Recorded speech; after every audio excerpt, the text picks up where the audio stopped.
We have been on this journey, a journey of discovering the principle of abundance that is always active in our lives and working in our life.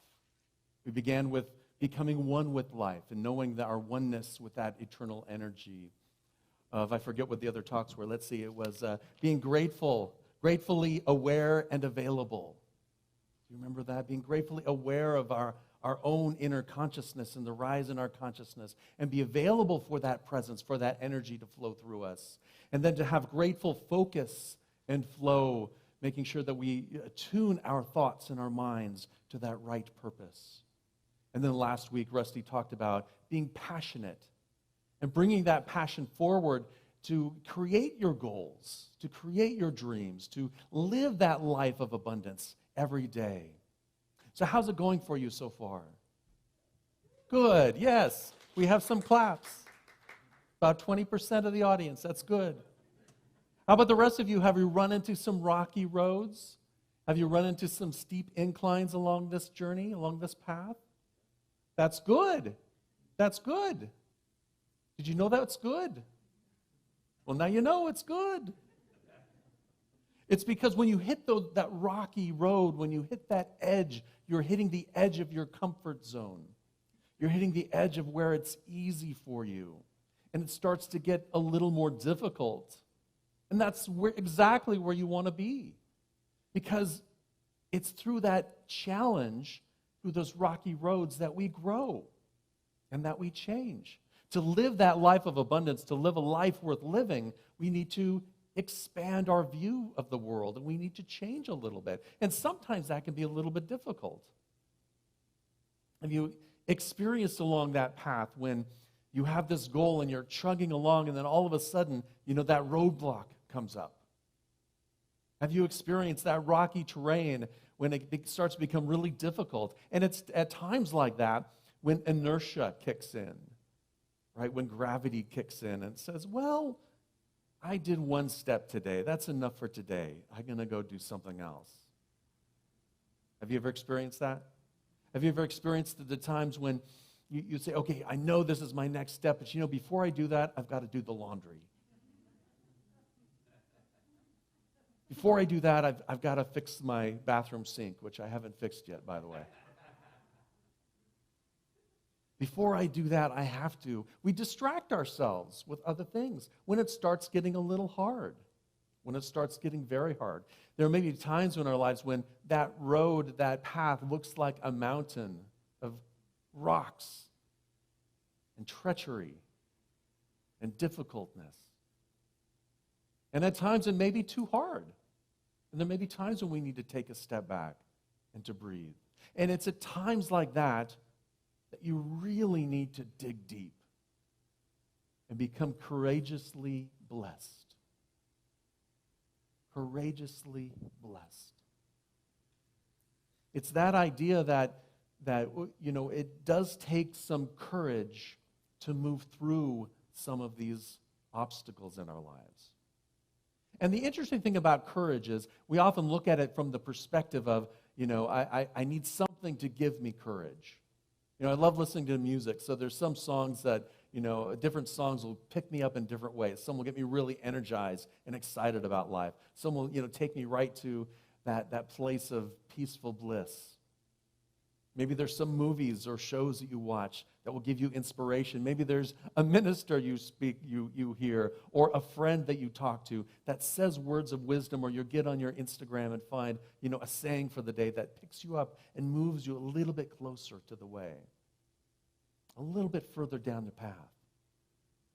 But it takes that courage to pick up that phone and look for it. It takes that courage to reach out to our friends and family. It takes that courage to move forward.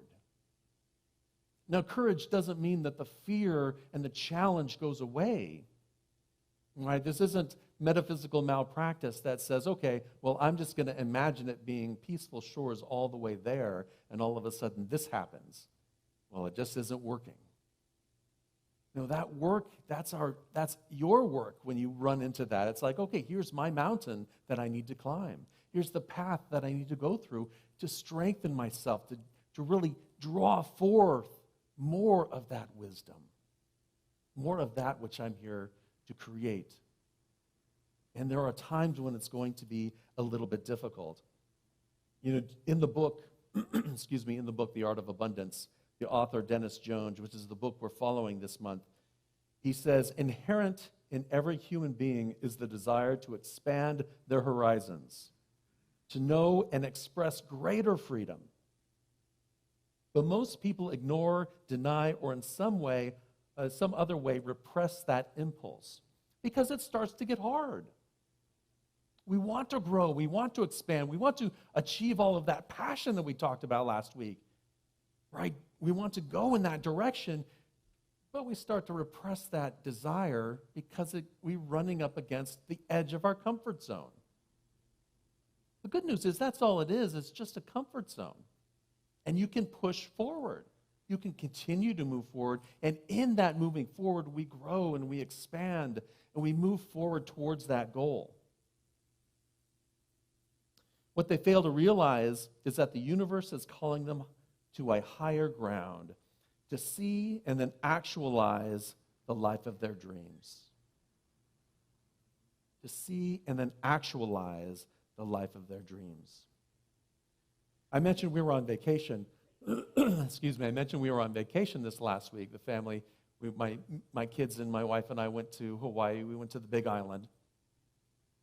And it was really, just a month and a half beforehand that we decided to do this. So we just very quickly got an Airbnb, got a car. That's amazing. And we were able to go and experience the Big Island. And I don't know if you've ever been to the Big Island. It's one of my favorites. It's very diverse. It's got the active volcano. It's just got everything. Waterfalls and rain on one side, desert on the other side. One of the things that we were going to do was snorkeling. And we were going to go on the manta ray, the manta ray tour, so you can see the giant manta ray swimming by and swim with them.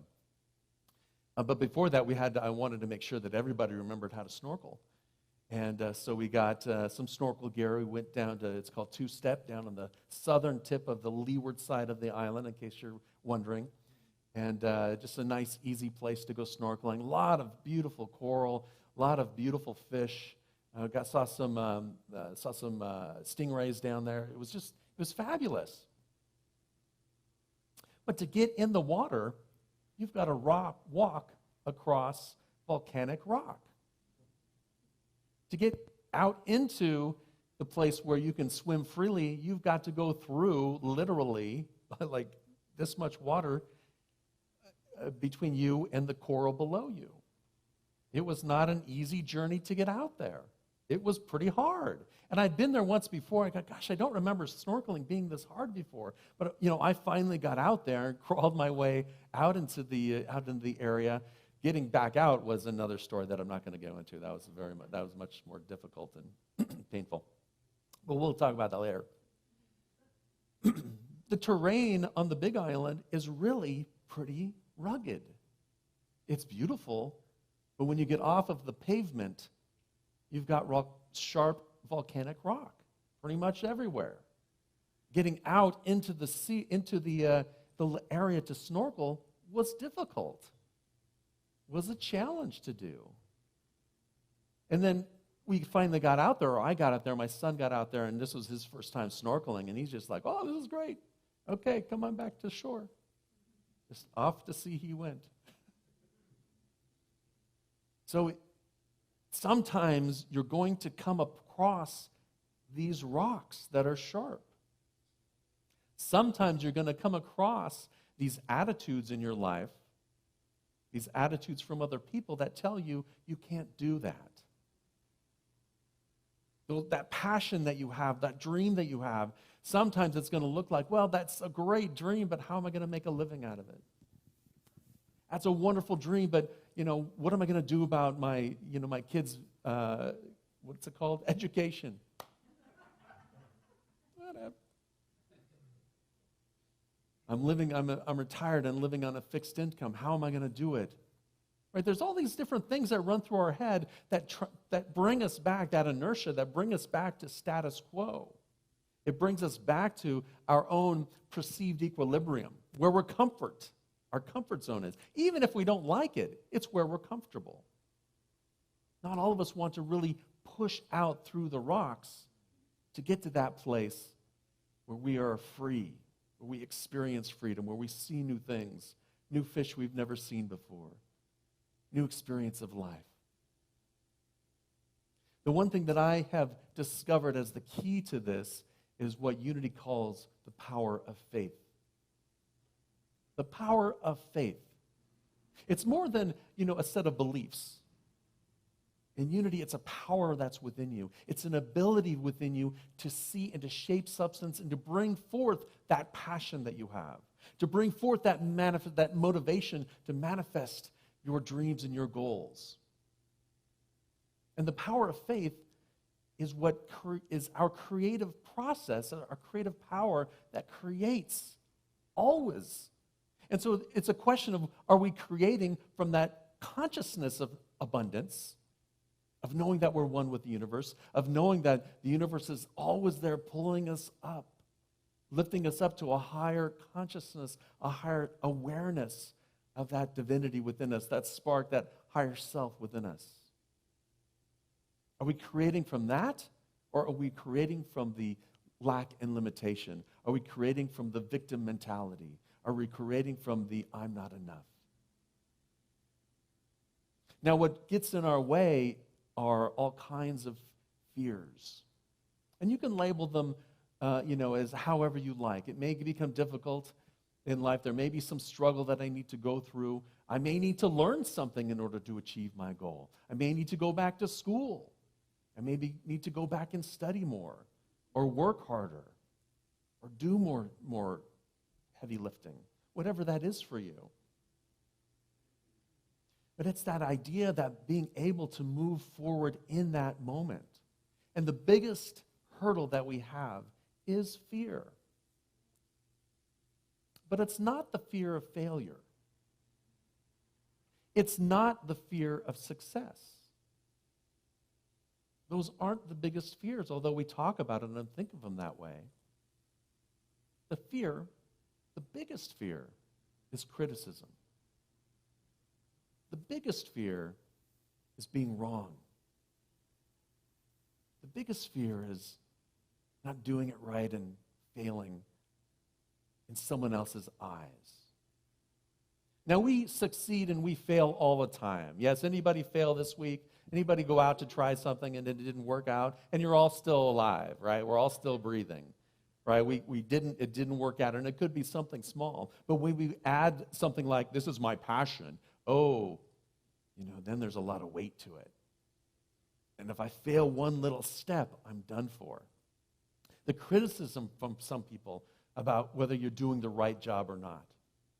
There's a great story in the book about, this was actually a different book, but about a programmer who was working at a marketeer who was working at a young startup software company. And the marketeer was in charge of creating this new product and finding books that they around the world that they can come and create. This is a long time ago, and create some software around to really bring it to life. And out of the 40 or 50 people of programmers there, he was given 2. And he had about a month before they had to go on the market for Christmas. So what did he do? He knew that there was absolutely no way we can get beyond this with just 2 programmers. He knew that that was a brick wall, and as a young marketeer in that world, in that company, he's like, okay, this is it. I'm either going to succeed or not. So instead of complaining about it, instead of going into victim mentality, instead of going back into, I'm just going to do my reports and do the best I can, and then I have something to blame. Well, I only had 2 programmers. And he could have probably gotten away with that. He probably wouldn't have gotten fired because they realized, you probably did your best with only 2 programmers. But instead what he did was put out a newsletter to the rest of the company and said, this is what great stuff that these 2 programmers are doing. They're creating our passion. They're bringing music into software. They're bringing all these great things into the software, and they're creating something special. And pretty soon, week after week, he highlighted one of the engineers and what they were doing and the joy that they were having and the experience that they were having. And pretty soon, he started having programmers defect. Some of them were working on their own time, and after a while, he had a team of around 20 programmers. And in the month time, he brought forth a number of new programs for the company that was wildly successful.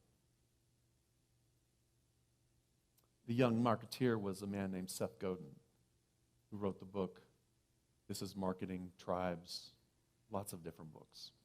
Man's a genius, I think, in marketing. But what he did was he pushed forward. He didn't stand still. He used courage. He drew upon his courage to find the path to take. Now, faith is the power that we want to use. And faith needs to be backed up, needs to be empowered by the power of love. It needs to come from the heart. It has to be something that you're really excited about, that you love. That's the energy that you put into your creative power.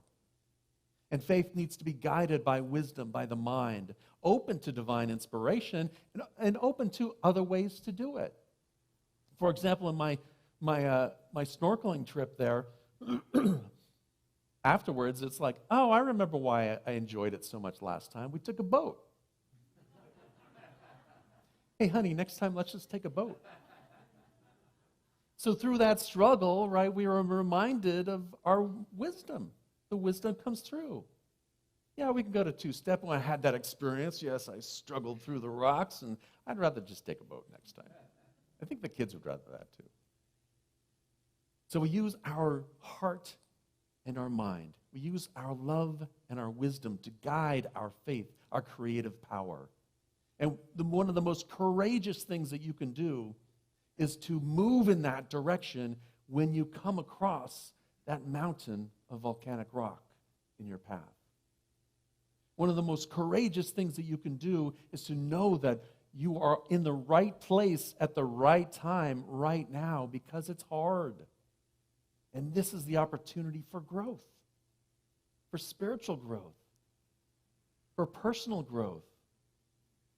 And when you come at it from that perspective, you're no longer in the victim-victor duality consciousness. You're now back to that idea of being one with the universe and knowing that the universe is pulling you forward, knowing that you are blessed right here, right now. One of the most courageous things you can do is to acknowledge and to know that you are blessed.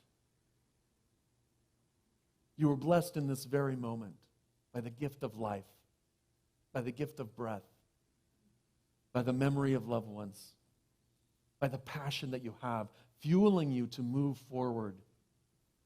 You are blessed this very moment by the friends and family that you have. Look around you at all of your friends and family who are here to support you spiritually at our spiritual center, with your spiritual community. Sometimes our family and our friends don't always coincide, right? Sometimes the family of our origin isn't the family of our adulthood.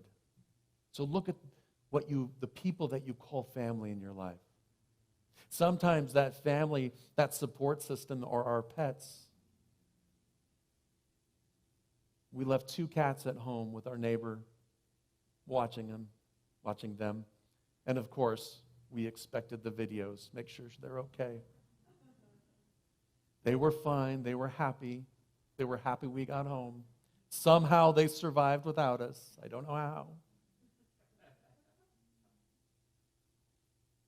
But they were there for us when we returned. We are blessed in our lives. And so our task this week is to remember when we need to draw the courage, when we hit those roadblocks, we need to draw from within us that passion that comes from the heart. We need to draw from within us that wisdom that comes from the mind, that divine inspiration that comes to us. And we need to know that we are blessed. A simple way to do that is to count your blessings. How many times have we heard that? If you grew up in the church that I grew up in, we sang that song all the time. Count your blessings. 1, 2, 3. How many of you have done it in the last week? Yeah, Thanksgiving's a great time to do it. Let's make it a practice to every day count your blessings. Every day, look for that idea. Look for that blessing in your life. If you can't come up with something, just remember that you're still breathing. You're being breathed by that one presence and one power. You're being uplifted by that one presence, that Spirit. You're being called forward. And so in that struggle, there's a path. One of the trips that we were going to take was we took a trip to that's right. So after we learned how to snorkel, I knew everyone could snorkel. We went to the manta ray tour, where you get to go out on a boat and swim with the manta ray. You had to know how to snorkel. I don't know why, because basically you're holding onto a raft with your head in the water. That's about as much snorkeling as you're doing. We went there. It was Wednesday night at 8 o'clock. It was our last tour out. We went out there. It's a little chilly at night, but there was no moon, and so the stars were just incredibly beautiful. We got out there, and just with the anticipation of seeing and swimming among, these 20-foot creatures, and they said, well, today they'll probably be more like, 15 or 10 foot. Oh, gosh, well, that's only 10 feet. These gentle giants of the ocean that you can swim with, and they come very close, and you can just really experience them. We got out there, and there were no manta rays. We sat out there for a while. They turned on the light. They got all excited, and wait, it was that one, and they were waiting and waiting. 2 more boats came in, and they turned on their lights and got the raft out, and all the people jumped in the water, and they looked, and they're like, yeah, there's no manta rays. So we left. We went back to the dock, back to the harbor, and that was the end of our trip. Was it disappointing? A little bit. I will say, though, I am very grateful that they didn't make us get out and get into the water at 8 o'clock at night to get back onto the boat, to see nothing but sand, and then get back on the boat and be cold on the way back. At least we were warm. And on the way back, we were looking, and you can see the trajectory that the planets take in the sky. And there was Neptune, and there was, I think it was Saturn, and then at the bottom, there was another planet. I got out my app on my phone, Star Walk, and I could see the stars, and we saw the belt of Orion. We saw Orion was on the horizon. Everything was all weird because we were at the equator. I don't understand. The stars were different than they are here. Actually, there were stars. There was no moon. We saw the Milky Way. How many times have you seen the Milky Way? It's been a while here in the Bay Area. So we're all 3 of us, Ethan and Aaron and I, are riding the boat right back, and we're like, okay, there are no manta rays. It's disappointing, but it's just what it is. Halfway through the trip, Ethan has my DSLR camera, and it stopped working. It gave us general error 99. We looked it up. Yeah, you need to take it in. He was disappointed because he was in a photography class, and he's taking all kinds of photos. That night, we had the one beautiful sunset. There was only one beautiful sunset that whole trip. Can you believe that in Hawaii? Aren't they supposed to be beautiful all the time? The one beautiful sunset, and his camera's broken. He was disappointed. And then he says, well, it is what it is. And later on, he says, there's nothing else I'd rather be doing than being on this trip with all of us. Regardless of the rocks that are in our road, regardless of the volcanic, eruption in front of you, there is a path through it. And with faith, guided by love, guided by wisdom, you can find your way through that if you have the courage. A lot of us look for courage outside of us. A lot of us look for, what's that other C word where we're feeling good about ourselves? Confidence outside of us. Thank you, Rusty. We look for courage and confidence in what other people tell us. But courage and confidence do not come from outside of us. True courage and confidence comes from the heart. comes from that idea of faith. Knowing that I made a mistake, I failed 3 times this week already.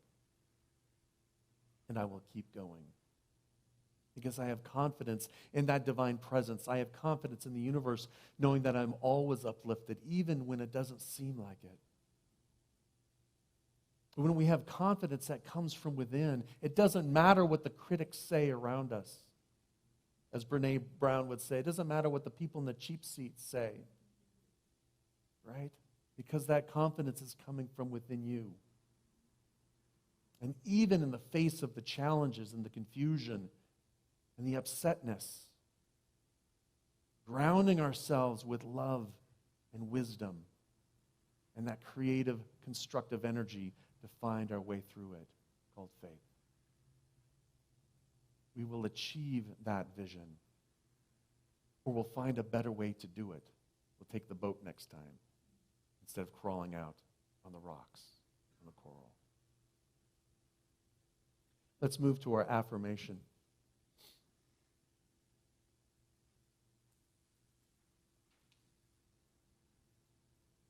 Our affirmation is on the screen. I'm going to read it once and then invite you to affirm it with me. And as you affirm it, really get a sense of it, really get a feeling for it, and allow it to really be truth for you. Guided by love and wisdom, I stand in my power of faith and courageously live with a consciousness of abundance.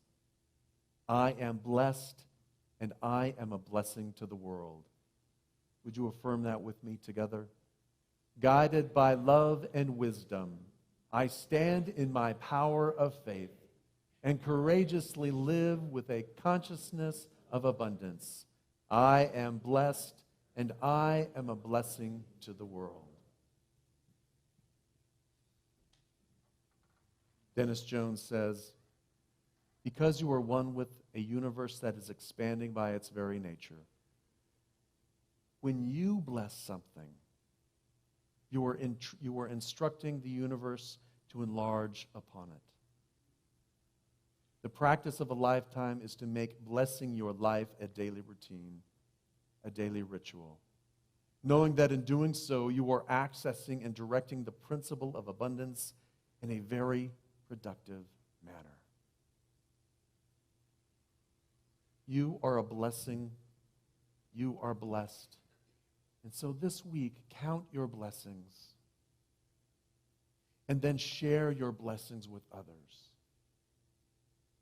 Share your blessings with your feelings of love, of harmony, of wisdom. Allowing that energy to go to all of your friends and family, to go to those of you who you might consider to be an enemy. You don't have to tell them you're doing it. Just allow that energy to flow from you. And now I invite you all to stand again as we say our prayer for protection.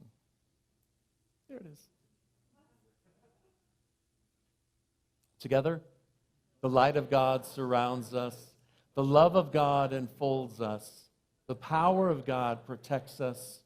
The presence of God watches over us. Wherever we are, God is, and all is well.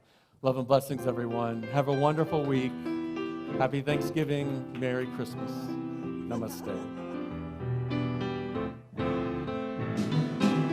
525,600 minutes, 525,000 moments so dear, 525,600 minutes.